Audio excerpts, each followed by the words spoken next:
নমস্কাৰ সকলোলৈ মোৰ বিজয়া ব্লগ চেনেলটিলৈ সকলোকে আন্তৰিকতাৰে স্বাগতম জনাইছোঁ। আশা কৰোঁ আপোনালোক সকলো ভালে আছে। আজি হৈম একাদশী, গতিকে প্ৰভু শ্ৰী নাৰায়ণ মন্দিৰত যাম বুলি ভাবিছোঁ আৰু কি মন্দিৰত যাওঁ, ক'ত যাওঁ, সকলোখিনি আপোনালোকক দেখাম। ভিডিঅ'টো শেষলৈকে চাব বুলি আশা ৰাখিছোঁ। আৰু এয়া আমি গাড়ীত গৈ আছোঁ, গীতানগৰ গীতা মন্দিৰত যাম বুলি ভাবিলোঁ। আৰু আপোনালোকে হয়তো গৈছেই, আৰু যিসকলে যোৱা নাইকিয়া এনেকৈ অকণমান পাহাৰৰ ওপৰত উঠিব লাগে গীতা মন্দিৰলৈ যাবলৈ। আৰু বেছি দূৰো নহয়, 2 কিলোমিটাৰমান হ'ব। আৰু এয়া ওপৰ ভাগত উঠি যাই আমি এয়া মন্দিৰ ভাগ পালোঁগৈ। খুব ধুনীয়া এটা প্ৰাকৃতিক পৰিৱেশৰ মাজত আছে মন্দিৰ ভাগ। খুব ভাল পাব যায় আপোনালোকে যদি যোৱা নাই। আৰু মই বহু বছৰ আগতে এবাৰ গৈছিলোঁ আৰু আজি আহিলোঁ, কিন্তু গৈ পাই দেখা পালোঁ মন্দিৰ ভাগ বনাই আছে, গতিকে কিন্তু খোলাও আছে, ভিতৰত দৰ্শন কৰিব পাৰিম, প্ৰভু দৰ্শন হ'ব। কিন্তু বাহিৰ ছাইডটো আৰু মন্দিৰৰ ভিতৰতো কাম চলি আছে। গতিকে তথাপিতো আহিলোঁ যেতিয়া দৰ্শন কৰিয়ে যাওঁ। আৰু এয়া বাহিৰতে সকলোখিনি পোৱা যায়, ধূপ চাকি, আৰু এই গোটেইখিনি লৈ ল'লোঁ। আৰু বাইদেউগৰাকীৰ পৰা জানিব বিচাৰিলোঁ কি হয় বুলি কৈছে। ফাকুৱা হ'ব আৰু গীতা উৎসৱ হ'ব 1 বহাগৰ দিনা, আকৌ 1 জানুৱাৰী যে 1 মাঘ, এনেকুৱা পৰৱ মাঘৰ 1 তাৰিখৰ দিনা, মাঘৰ 1 তাৰিখে এইবিলাক ডাঙৰ ডাঙৰ হেৰি হয় আৰু 6-7টামান হেৰি আছে ইয়াতে পৰৱ আছে বছৰটোৰ ভিতৰত। এতিয়া ইয়াৰ চৰকাৰে হেৰি কৰি আছে, এয়া চৰকাৰে বনাইছে ন, চৰকাৰৰ ফালৰ পৰা কাম কৰি আছে। হ'লে ভাল লাগিব দেখিব ন, বহুত ধুনীয়া লাগিব।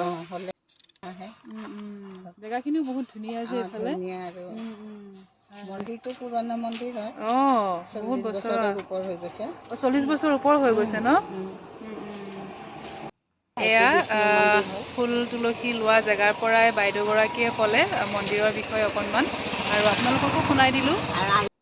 আৰু হৈ গ'লে আমাৰ গীতা মন্দিৰ চাবলৈ নতুনকৈ ধুনীয়াকৈ বনাই আছে, মানে ৰিপেয়াৰিং কৰি আছে, আৰু ৰাইজৰ কাৰণে সুবিধা কৰি দি আছে, বহা, চেণ্ডেল ধোৱা, পানী, খোৱা পানী, সকলোখিনি সুবিধা কৰি দিছে। চব, আৰু বিয়া চিয়া ইয়াত চব হয়। যাৰ যি মানে কৰ্ম কৰিব মানে ইচ্ছা থাকে আহিলে হ'ল, আৰু চব কৰিব পাৰিব। লগুণদানী, জন্মদিন, বিয়া, গোটেইখিনি আৰু চব হয়, কোনো টেনশ্যন নাই দিয়ক। আৰু খুব ধুনীয়াকৈ বাইদেউগৰাকীয়ে ক'লে আপোনালোকৰ যদি তেনেকুৱা কিবা পৰ্ব আছে ইয়াতে আহি গোটেইখিনি কৰিব পাৰিব। তাৰপিছতে এয়া মন্দিৰ ভাগৰ ভিতৰলৈ সোমাই গ'লোঁ আমি, আৰু তাতেই ধূপ চাকি জ্বলাব দিলে তেওঁ, আৰু খুব ভাল লাগিলে। যদিও বনাই আছে তথাপিতো ইয়াৰ ভিতৰৰ সৌন্দৰ্য, প্ৰভুৰ বিষ্ণু নাৰায়ণৰ দৰ্শন কৰিয়ে মনটো খুব এটা পবিত্ৰ ভাৱ হ'ল, আৰু খুব ভাল লাগিলে। আৰু আপোনালোককো অকণমান এনেকৈ দৰ্শন কৰাই দিছোঁ, আৰু চাকিখিনি এনেকৈ লগাই দিলোঁ। আৰু হৈম একাদশীৰ বিষয়ে অকণমান মই ক'ব ওলাইছোঁ যে স্বৰ্গৰ দেৱতা ইন্দ্ৰ, তেওঁ বহু সুখ প্ৰসন্ন লাভ কৰি স্বৰ্গতে বাস কৰিছিলে, আৰু তেওঁ পাৰিজাত নন্দনত অপেশ্বৰীসকলৰ লগত নৃত্য পৰিৱেশন কৰিছিলে আৰু নৃত্য উপভোগো কৰিছিল।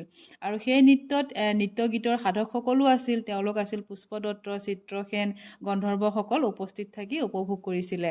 আৰু এই চিত্ৰসেনৰ এগৰাকী কন্যা আছিলে, নাম হ'ল পুষ্পদন্তী, আৰু সেই পুষ্পদত্তৰো এজন ল'ৰা আছিলে, নাম হ'ল মাল্যবান। আৰু এই পুষ্পদন্তী আৰু মাল্যবান ইজনে সিজনৰ প্ৰতি অকণমান আকৃষ্ট হৈ আছিলে, আৰু তেওঁ দুয়ো ইন্দ্ৰৰ যি নৃত্য আছিলে তাতে যোগদান কৰিছিলে, আৰু দুয়োৱে নৃত্য কৰিছিলে, আৰু সেই নৃত্য ইন্দ্ৰই উপভোগ কৰিছিল। কিন্তু মাজে মাজে তেওঁলোকে অকণমান ওচৰ চাপি যায়, আৰু সেই ওচৰ চাপি যোৱাটো ইন্দ্ৰই চকুত পৰিছিল ইন্দ্ৰৰ, আৰু তেতিয়া অভিশাপ দিছিলে যে তোমালোকে মৰ্ত্যত যাই পেলাই পিশাচৰ ৰূপ লৈ থাকিব লাগিব। সেই অকণমান ভুলৰ কাৰণেই সেই অভিশাপটো দিলে, আৰু লগে লগেই দুইজনেই যাই হিমালয় পাহাৰত দিন কটাবলগীয়া হ'ল। বহু বছৰ তেওঁলোকে থাকিলে তেনেকৈ। আৰু তেতিয়া মাল্যবানৰ পূৰ্বপুৰুষসকলে আহি মাঘ মাহৰ শুক্লা একাদশীৰ দিনা একো নোখোৱাকৈ ব্ৰত পালন কৰিবলৈ ক'লে দুইজনকে, আৰু তেতিয়া সেই পাপবোৰ নোহোৱা হৈ যাব, আৰু ইন্দ্ৰই দিয়া অভিশাপো নাইকিয়া হৈ যাব। তেতিয়া স্বৰ্গলৈ পুনৰ তেওঁলোক যাব পাৰিব। আৰু সেই কথামতেই, পূৰ্বপুৰুষৰ কথামতে তেওঁলোকে এই একাদশীৰ দিনা, মাঘ মাহৰ শুক্লাপক্ষৰ একাদশীৰ দিনা একো নোখোৱাকৈ তেওঁলোকে বিষ্ণুক আৰাধনা কৰিলে, আৰু সেই ব্ৰত পালন কৰি তেওঁলোক সেই পাপৰ পৰা মুক্তি পালে, আৰু তেতিয়া পুনৰ স্বৰ্গলৈ যায়। আৰু এই স্বৰ্গলৈ যোৱাৰ পিছতে তেওঁ ইন্দ্ৰই দেখা পাই পেলাই পেলাই আচৰিত হ'ল আৰু তেতিয়া ক'লে কেনেকৈ কি হ'ল সকলোখিনি কথা মাল্যবানে আৰু পুষ্পদন্তীয়ে ক'লে আৰু তেতিয়াই ইন্দ্ৰই সেৱা জনালে যে এই বিষ্ণুৰ কৃপা লাভৰ ফলতেই আমি সকলোৱে আজি এই কথাষাৰ জানি পুণ্য হ'লোঁ আৰু এই ব্ৰতটো আমি সকলোৱে ৰাখিব লাগে বুলি তেওঁ প্ৰচাৰ কৰিলে। ধন্যবাদ সকলোকে ভিডিঅ'টো চোৱাৰ বাবে। আকৌ লগ পাম। যদি ভাল লাগিলে লাইক কৰিব, কমেণ্ট কৰিও জনাব আৰু মোৰ চেনেলটো যদি ছাবস্ক্ৰাইব কৰা নাই ছাবস্ক্ৰাইব কৰিব। ধন্যবাদ সকলোলৈ। আকৌ লগ পাম নতুন ভিডিঅ' এটাৰ।